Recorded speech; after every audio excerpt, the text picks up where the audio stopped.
How many times have you seen a man getting depressed because of others' poor conditions and dejection, or because others are suffering? He gets depressed thinking about himself. Therefore, depression and grief mean selfishness. It's a self-centered activity.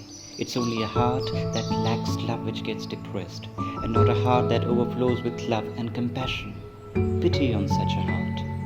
Throughout our whole lives, we keep looking to our futures, thinking that is where lies our happiness. As a matter of fact, one who cannot be happy without any reasons at this moment can never be happy in the future. For there is neither the past nor the future. Both the past and the future are elusive. They don't exist at all. What was there in the past is always before us in the present. The past itself has become the present. Whatever is before us in the present will become the future. We can clearly see that there is neither the past nor the future. Whatever is there is only the present, that both the past and the future are but the present itself. If an individual looks at his problems closely, meticulously, seriously, he'll get to realize that all the problems in his life have been colored by his thought. That is, his problems may not at all be what they seem to be. The very nature of the mind is to color things it observes and to distort every perception out of the programming, or let us say the conditioning it has been nurtured in. It has been unconsciously trained to do so. An individual, for instance, may get angry over an incident and exaggerate or doom it, him distorting the very truth of the incident.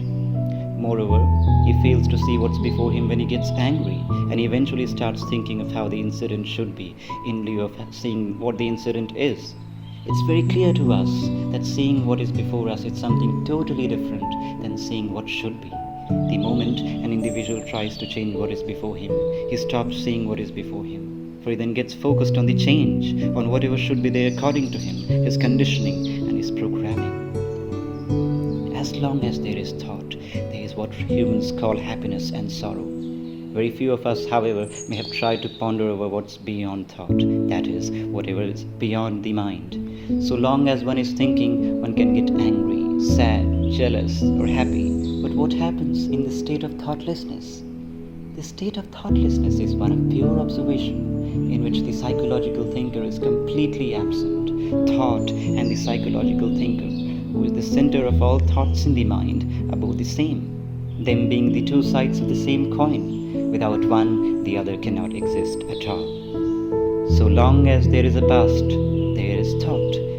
And so long as there is thought, there is a self saying that it belongs to a particular ideology, a particular nation, or a particular religion. The self considers itself different and separate from every other self belonging to different ideologies, nations, and religions.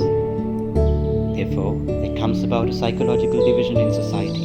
A Hindu considers himself different from a Muslim and a Christian, and in the same way, a Muslim and a Christian individually consider themselves different from each other and a Hindu. This division eventually leads to bloodsheds, riots, religious persecutions, and wars.